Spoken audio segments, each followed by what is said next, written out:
você se emociona, você vê todos os dias situações muito difíceis, né? Isso. Como é, né, para essas mães viverem isso todos os dias? Olha, eu falo assim, eu tenho alguns casos lá de adultos, eu vejo isso mais assim nos adultos, né? Porque na minha área escolar eu lido mais com os jovens e adultos, né? Na área clínica que são mais os pequenos. Mas o que eu vejo? No autismo mais de nível 2, 3, você tem uma criança para o resto da vida, vamos falar assim. Então, por exemplo, na minha maternidade, eu tive a fase de trocar fralda, eu tive a fase de ter que dar banho, eu tive a fase de ter que pôr comida no prato. Hoje ele faz tudo sozinho, né? Agora, essas mães não, a vida toda vão ter que acompanhar, né? E eu penso assim, isso realmente é cansativo, né? Isso é assim, você não passa de fase, você está sempre... Tem mãe que você conhece? Bom, eu vou... primeiro que eu disse aqui para uma mãe, né, a Kiko, que eu a admiro muito. É uma vencedora, uma pessoa fantástica. E ela disse, essa mãe disse que ela é como se ela fosse escolhida. E eu disse isso, né, que ela é uma pessoa escolhida. Porque...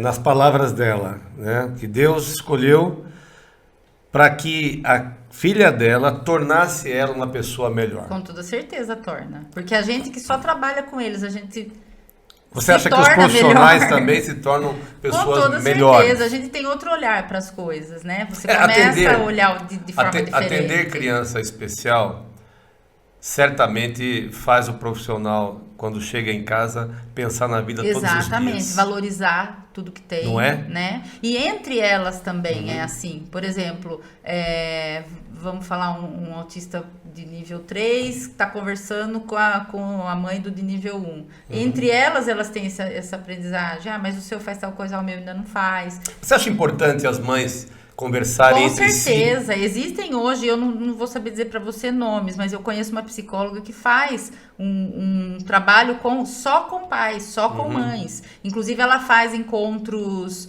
lá mesmo no Colibri, a nossa psicóloga que atende a aba lá, a Carol, ela faz encontros com as mães, às vezes, assim, uma vez por mês, para ter aquele momento de mãe. Eu acho, Renata, outro dia eu participei de um encontro em São Carlos, na Pastoral, um encontro promovido pela Pastoral da Inclusão da Igreja Católica de uma paróquia daquela cidade. E numa roda de conversa tinham profissionais, pais, mães e de educação, profissionais de saúde e até uma advogada da Comissão de Direitos das Pessoas com Deficiência da OAB.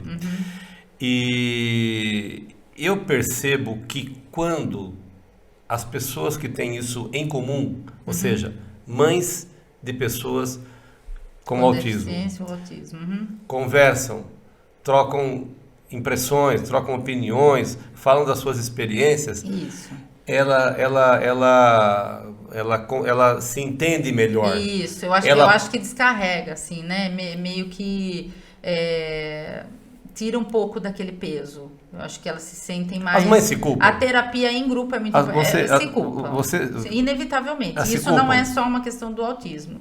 Em qualquer diagnóstico de alguma deficiência... Mas elas se culpam pela criança ser autista? Muitas vezes sim, né? Por quê? Porque até um tempo atrás não se sabia de onde vinha o autismo, né? Achava que era alimentar, achava que era...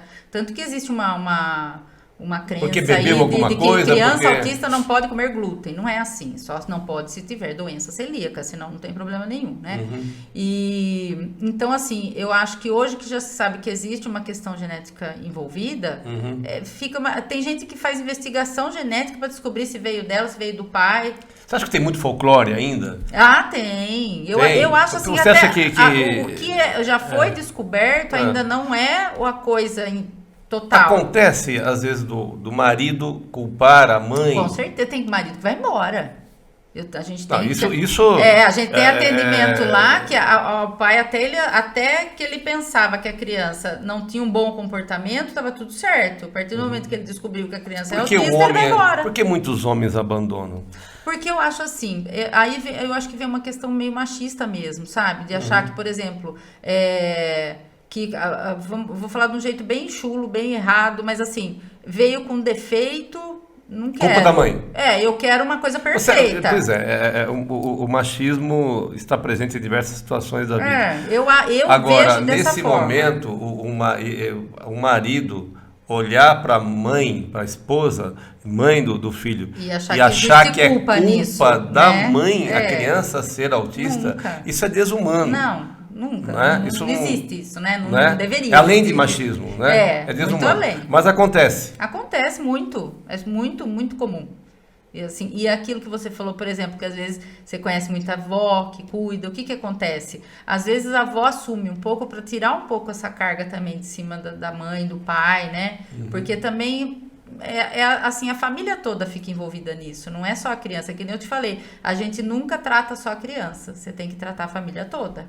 Né? Porque principalmente assim, por exemplo, no tratamento de autismo, ele tem que existir esse triângulo: escola, família, terapia.